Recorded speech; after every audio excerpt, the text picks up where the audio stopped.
एक हमें आंख की लड़ाई मार गई, दूसरी यार की जुदाई मार गई, तीसरी हमेशा की तन्हाई मार गई, चौथी ये खुदा की खुदाई मार गई, बाकी कुछ बचा तो महंगाई मार गई, महंगाई मार गई, बाकी कुछ बचा तो महंगाई मार गई, महंगाई मार गई। नमस्कार, हल्ला बोल में आप सभी का स्वागत है। मैं हूं आपके साथ रिंकल गुप्ता। अब महंगाई की मार, जी हां, पहले मौसम ने मारा, अब महंगाई ने, और बढ़ती महंगाई ने आम आदमी की जेब खाली कर दी है, जिसमें आम लोगों के घर का बजट ही बिगाड़ कर रख दिया है। एक हमें आंख की लड़ाई मार गई, दूसरी यार की जुदाई मार गई, तीसरी हमेशा की तन्हाई मार गई, चौथी ये खुदा की खुदाई मार गई, बाकी कुछ बचा तो महंगाई मार गई, महंगाई मार गई, बाकी कुछ बचा तो महंगाई मार गई, महंगाई मार गई। मोदी सरकार ने सत्ता में आने से पहले महंगाई कम करने का जो वादा किया था वो पूरा तो हुआ, महंगाई कम भी हुई, अच्छे दिनों की आहट भी सुनाई दी, लेकिन बेमौसम बारिश और ओलावृष्टि ने सब गुड़गोबर कर दिया। आसमान से आफत की बारिश कुछ ऐसी बरसी कि जनता की जेब और किसान की जिंदगी पर इसका असर साफ देखा जा सकता है। महंगाई है कि थमती नहीं, और थमे भी क्यों? क्योंकि आसमान से बरस रही आफत ने जो फसल बर्बाद की है, उसका खामियाजा किसान के साथ साथ आम जनता भी भुगत रही है। जी हाँ, बेमौसम बारिश ने किसानों की साल भर की मेहनत पर तो पानी फेर ही दिया है, जिसकी मार किसान के साथ साथ लोगों को भी झेलनी पड़ रही है।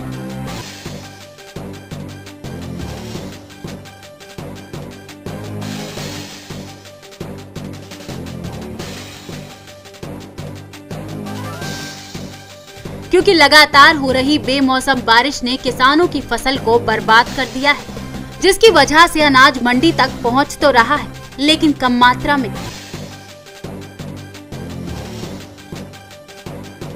इसी वजह से बाजार में खाने के सामान की कीमतें आसमान छू रही हैं।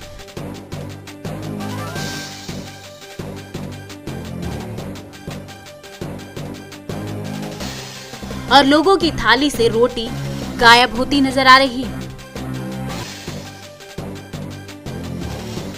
बेमौसम बरसात के बाद एक तरफ जहां सब्जियों के दाम आसमान छू रहे हैं, वहीं गेहूं की फसल बर्बाद हो जाने के बाद डर है कि कहीं थाली से रोटी भी गायब न हो जाए।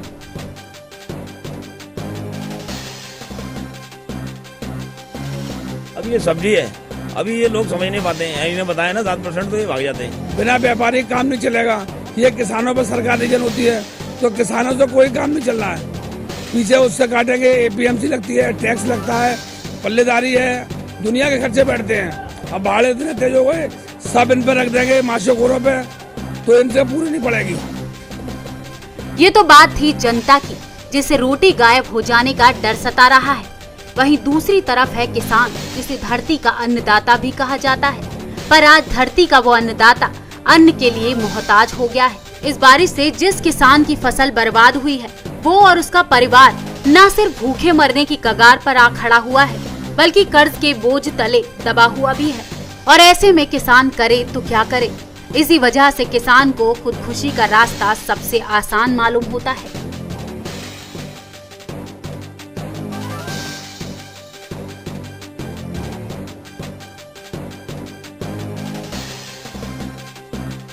गेहूँ बेकार हो गए, यहाँ से पैसा लगा कर गेहूँ करे, गेहूँ का हो गया, कर्जा भी बतेरा है हम तो। और वो मौत को गले लगा लेता है, लेकिन उस किसान की मौत के बाद उसका परिवार दर दर की ठोकरें खाने को मजबूर हो जाता है। हमन गरीब आदमी है, न कोनो नौकरी बा, चाकरी बा, न कोनो धंधा बा, कैसे हमन अपन परिवार जियावल जाए, बाल बच्चे जियावल जाए, कि हमन के परवस्ती कैसे हो? सरकार कुछ मदद दे ही नहीं तो कैसे हमन के बाल बच्चे जी हैं। अब बात सरकार की कर लेते हैं। सरकार जो सत्ता तक पहुंचने के लिए वादों की झड़ी लगा देती है। खेती से ही हम लोग की घर चलता था सर। जब अब की बार नहीं है तो हम लोग की घर कैसे चलेगी, आगे हम लोग की पढ़ाई लिखाई कैसे चलेगी सर। रुक गया है, एडमिशन का फीस देना है तो मम्मी पापा बोल रहे हैं नहीं है तो हम कहाँ से देंगे। तब लगता है अब कुछ राहत मिलेगी। मिलती तो है राहत, लेकिन किस्तों में, और उन किस्तों को पूरा होते होते इतना लंबा समय बीत जाता है कि किसान या तो भूख से मर जाता है या फिर उस डर से कि वो अपने परिवार का पेट कैसे भरेगा। अब सवाल ये है कि सरकार किसानों के लिए आने वाले समय में क्या कदम उठाती है।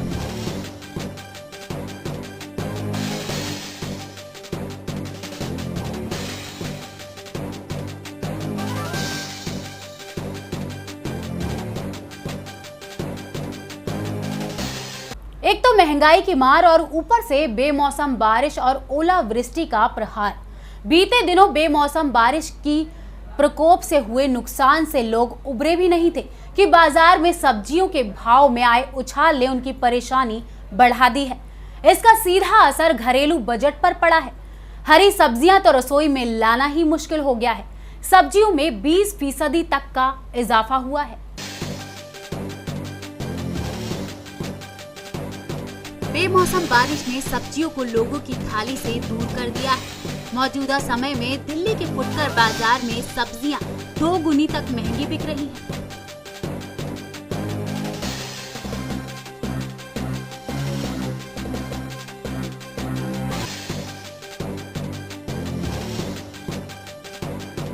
फलों के दाम भी आसमान छू रहे हैं। 60 से 70% की बढ़ोतरी फलों के दामों में हुई है।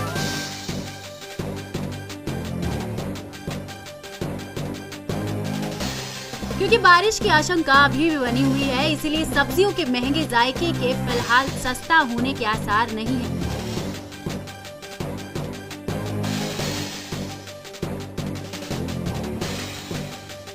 दरअसल लगातार हो रही बारिश से सब्जियां खेतों में बर्बाद पड़ी हैं।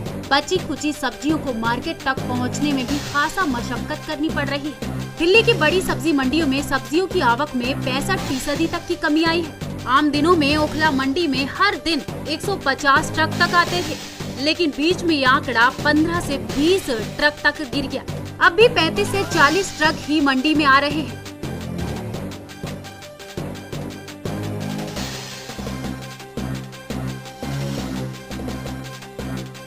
जो मांग और आपूर्ति में बड़े अंतर को दर्शाने के लिए काफी है।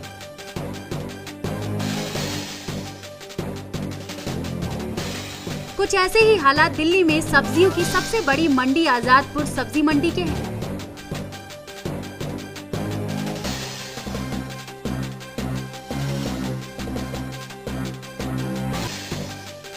ओखला मंडी में सब्जियों के बड़े कारोबारी बताते हैं कि बारिश से काफी फर्क पड़ा है।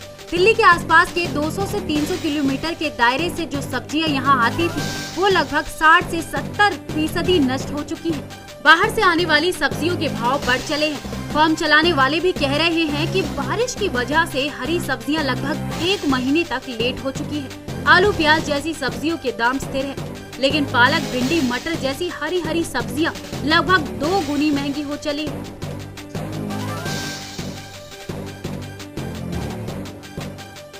अब बात करते हैं सब्जियों के दामों की। जी हाँ, सब्जी गोभी जो कि मौजूदा भाव है 20 से 25 रुपए प्रति किलो और बारिश से पहले भाव था 8 से 10 रुपए प्रति किलो। मटर 40 से 50 रुपए प्रति किलो और बारिश से पहले भाव था 20 से 25 रुपए किलो। भिंडी 55 से 60 हो चली है, तो बारिश से पहले ये 35 से 40 हुआ करती थी। मिर्ची जो कि 70 से 80 रुपए हो चली है, वो पहले थी 30 से 40 रुपए किलो। शिमला मिर्च 40 से 50 रुपए किलो तक पहुंच चुकी है, पहले 27 से 30 रुपए में मिल जाया करती थी। करेला 50 से 55 रुपए प्रति किलो मिल रहा है, पहले 25 से 30 रुपए में मिल जाया करता था।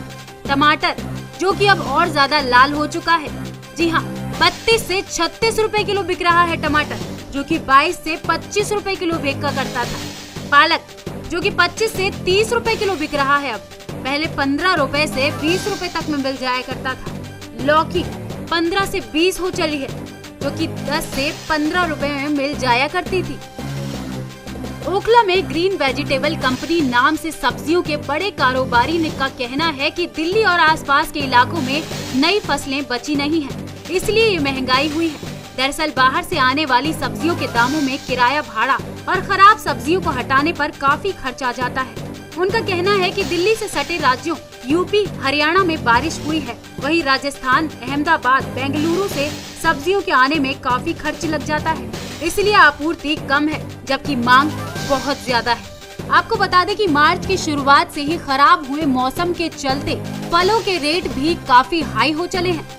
संतरा, आम, अंगूर और अनार के साथ ही गेहूं, दलहन, तिलहन सभी फसलों को नुकसान पहुंचा है। ऐसे में किसानों की ओर से हर साल होने वाली लगभग 5 लाख टन फलों के बदले महज 20 से 25% तक की ही सप्लाई हो पाएगी, क्योंकि मौसम विभाग मार्च के आखिरी सप्ताह में फिर से बारिश की लौटने की आशंका जता चुका था। ऐसे में तय ये माना जा रहा है कि सब्जियों के दाम में बढ़ोतरी होगी। ऐसे में आम लोगों की जेब और सेहत पर झटका लगना लाजमी है। हमारी खास पेशकश में अभी के लिए वक्त हो चला है एक छोटे से ब्रेक का, वापस आते हैं।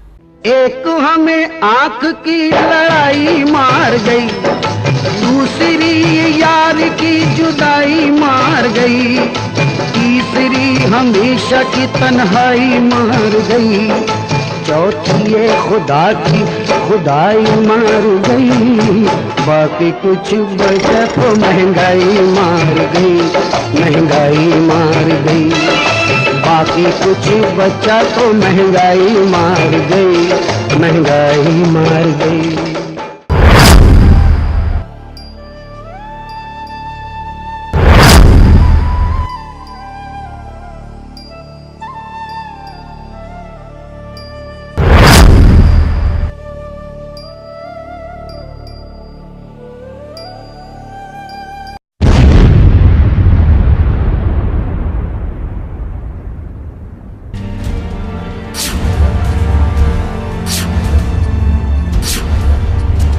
खबर राजनीति की हो या रणनीति की।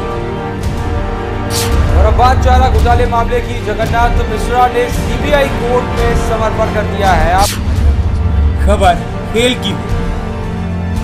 2 बॉल के बाद धोनी बॉलर के पास पहुंच जाते हैं और उनको समझाने लगते हैं। कुछ लग रहा है कि आपसी सामंजस्य अब बेहतरीन यहाँ पर नजर। जी बिल्कुल कह सकते हैं। या आपके सरोकार की।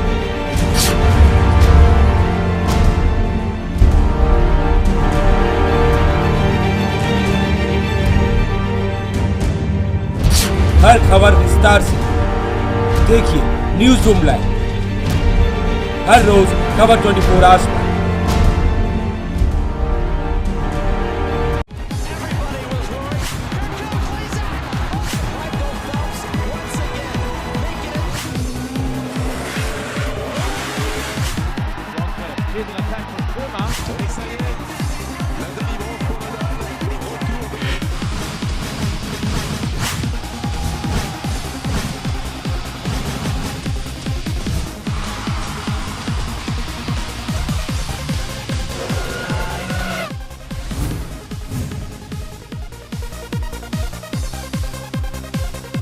राजनीति का रण,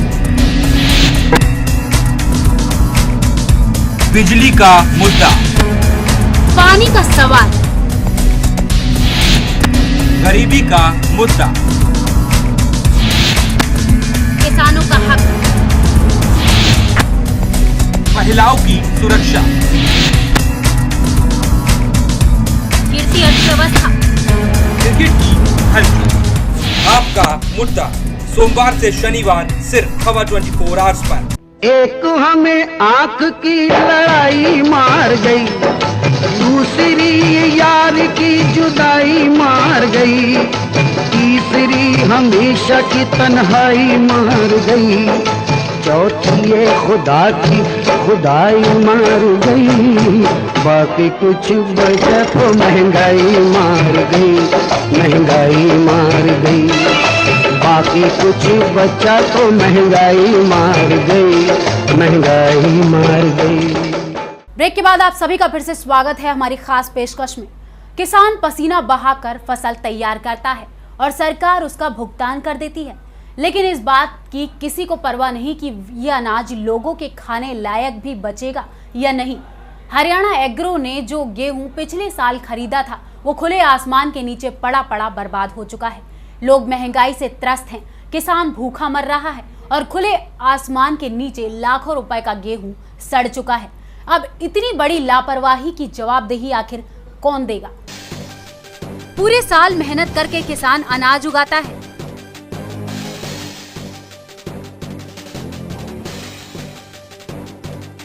और सरकार उसका भुगतान कर देती है, लेकिन इस बात की किसी को परवाह नहीं कि अनाज लोगों के खाने के लायक भी बचता है या फिर नहीं।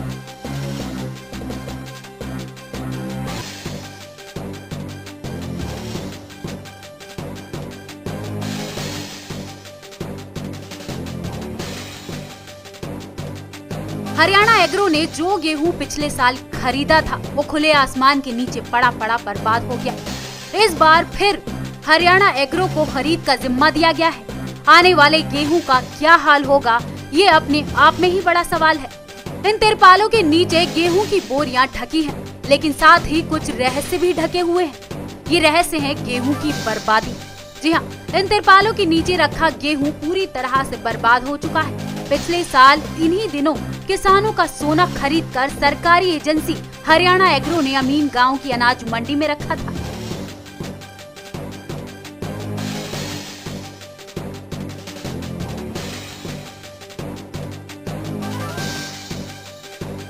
लेकिन यहाँ खुले आसमान के नीचे रखा ये सोना खाक बन गया।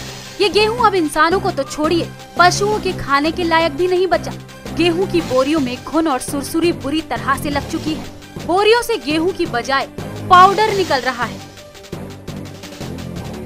अनाज की आवक हर बार रिकॉर्ड तोड़ रही है, लेकिन सरकारी एजेंसियों के पास भंडार का बंदोबस्त ही नहीं। गोदाम पहले से भरे पड़े हैं।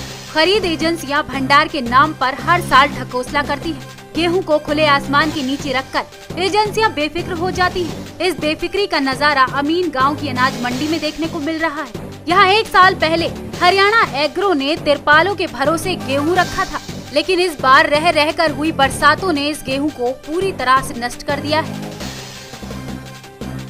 1 साल से अमीन गांव की अनाज मंडी में हरियाणा एग्रो की गेहूं की चट्टें लगी हुई हैं, लेकिन गेहूं की असली खेप आने को तैयार है। ऐसे में किसान इसलिए भी परेशान है कि मंडी के पक्के प्लेटफॉर्म पर पुराना गेहूं रखा है, तो किसान अब अपना अनाज कहां डालेंगे।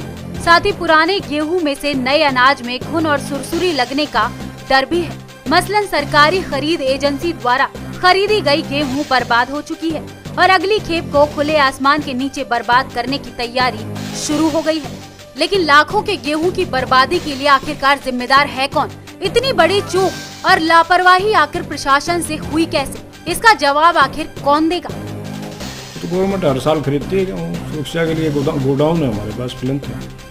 जो गेहूँ खरीदी जाएगी उसके लिए कितना स्थान आपके पास उपलब्ध है और कितनी खरीद की जाएगी? वैसे तो आपके पास जो है मैक्सिमम माल एफसीआई में डायरेक्ट डिलीवर चला जाएगा। 80% माल एफसीआई के अपने डिस्ट्रीब्यूशन सिस्टम है, उसमें डायरेक्ट ट्रेनों से बाहर चला जाएगा। डिस्ट्रीब्यूशन 80% माल चला जाएगा। 20% माल जो बचेगा वो हमारे पास स्पेस है, उसको का गोडाउन है, प्लिंथ ओपन प्लिंथ भी है, गोदाम भी है, कोल्ड गोदाम भी है। तो जो पिछली गेहूँ पड़ी है उसको लेकर के क्या वो तो कुछ वो थोड़ी काफ़ी तादाद में खराब ठीक है, वो 2-3 साल से पड़ी थी, थोड़ी सी डैमेज हो गई थी, वो उसके टेंडर हो चुके हैं, वो उठने लग रही है ऑक्शन में। कई जगह ऐसी पड़ी है, बरसात में खुली, अमीन गांव में पड़ी है, खुली पड़ी है। हाँ, उसके टेंडर हो चुके हैं और वो अब उठने लग रही है। उसका क्या करेंगे सर? उसका है ही नहीं, वो तो खाने लायक है ही नहीं, खाने लायक डैमेज हो चुकी है। मेरी बात सुनो, वो टेंडर हो गए, ऑक्शन हो रही है, उसका कैटल फीड बनेगा। उसका पशु चारा नहीं बनता, हाँ, पशुओं के लिए चारा बनेगा उसका कैटल फीड में। तो पहले पशु चारे के हिसाब से रखी जाती है, न रखी नहीं जाती, तो खराब हो जाती है, फिर पशु चारे में। हाँ, पशु जो खराब हो जाती है तो उसको फेंकते नहीं, वो कैटल फीड में जाती है। जो प्लांट है कैटल फीड वाले वो ले जाते हैं। उसको पहले बचाया क्यों नहीं जाता पानी से, बरसात से? बचा इधर देखो 2-3 साल पड़ी रहती है, कोशिश तो पूरी होती है स्टाफ की, लेकिन फिर भी कई बार बड़ा तूफान आ जाता है। रात को आ गया तूफान, कितनी गेहूँ हो गई सर? होली को उड़ गए, थोड़ी बहुत डैमेज हो जाती है। नहीं, कितनी गेहूँ लगभग पड़ी होगी, कितने एमकेजी तक जो इतनी इस स्थिति में बड़ी कितने damage हुई? गेहूँ पड़ी है यहाँ पे? अब तो इतनी है, बस थोड़ी ही है। 2,500 MT बाढ़ है, 2500 MT बाढ़। तो हरियाणा एग्रो कितने प्रतिशत का खरीद करेगी मंडियों से? कितनी परचेज करेगी? हो जाएगी हमारी 60-70 हज़ार 60 और 80 के बीच में परचेज होगी। तो इसको रखने के लिए जो ओपन प्लंथ किराए वगैरह भी लिए गए हैं? हाँ, किराए अपने पे खुद के नहीं अपन किराए पे ले रखिए। अपना परिचय? हाँ जी, आपका परिचय? बालकृष्ण शर्मा, अकाउंटेंट जी। ये सरकार ने क्यों लगा रखी है हरियाणा एग्रो वालों की? इस पे कोई तरपाल नहीं है, कोई पल्लड़ नहीं रख रहा जगह, सारा सीजन खुली पड़ी रही। आज इस पे लड़की की तरपाल लग रखी, अंदर कीड़े बढ़ रहे इसमें, सारी में सड़ान उठी पड़ी, और उसके बाद हमारी फसलें तैयार हो रही। हमारी फसलें कहाँ रखी जाएंगी? सरकार ना कोई गोदाम बना दी, तो ना इसको उठा दी, ना कोई इसकी फैसिलिटी है, वर्कर लगा रखे कोई काम नहीं करता। हम तो यही कहेंगे सरकार तो हमारी मंडी खाली करो, और हमारी फसलें कहाँ जाएंगी? गेहूँ के बारे में कहेंगे, गेहूँ ये सरकार में हरियाणा में खरीदी हुई है हरियाणा को, और इसको ना उठा रहे, इसको सड़ान इसमें बहुत है, इसमें सुरसरी भी हो रही है बहुत ज़्यादा, और अगली फसल हमारी तैयार है, हम कहाँ तो गए रहे इसको अगली को, और इसको उठा नहीं रहे। और इसमें जो चौकीदार लगे हुए हैं इसमें, ये ना तो इसका पैरा दे रहे ना कुछ है। आज इसमें ढक दिया है, इसमें पल्लड़, और इसमें पल्लड़ भी कुछ नहीं था, काली सारी काली गेहूँ हो गई है। इतनी मेहनत से हम ये किसान ये गेहूँ तैयार करते हैं जी, 6 महीने पूरी मेहनत करके, और सरकार इसको यहाँ ये देखो खुले आसमान के नीचे पड़ी है जी। और हम तो यही कहेंगे भाई ये सफाई करवाओ, ताकि अगली कणक हमारी आए, और हम यहाँ सफाई करवाए जी प्रशासन। और पहले से तो यहाँ हालत बिल्कुल ख़राब है जी, पहले तो खुले में पड़ी थी, आज ये बारिश के मौसम की वजह से ये ढक रखी इन्होंने तरपाल, सारी में कीड़े हैं जी, बहुत बेकार हो रहा है जी। तो देखा आपने कि किस तरह से पहले कुदरत का कहर और अब सरकार की लापरवाही कितनी भारी साबित हो रही है। चलिए कुदरत का तो मान लेते हैं, लेकिन सरकार इसका जवाब कब देगी और जिम्मेदारी कब लेगी, ये बड़ा सवाल है। हमारी इस खास पेशकश में अभी के लिए इतना ही। बाकी तमाम खबरों से जुड़े रहने के लिए देखते रहें खबर 24 आवर्स। नमस्कार। एक हमें आंख की लड़ाई मार गई, दूसरी यार की जुदाई मार गई, तीसरी हमेशा की तन्हाई मार गई, चौथी ये खुदा की खुदाई मार गई, बाकी कुछ बचा तो महंगाई मार गई, महंगाई मार गई, बाकी कुछ बचा तो महंगाई मार गई, महंगाई मार गई।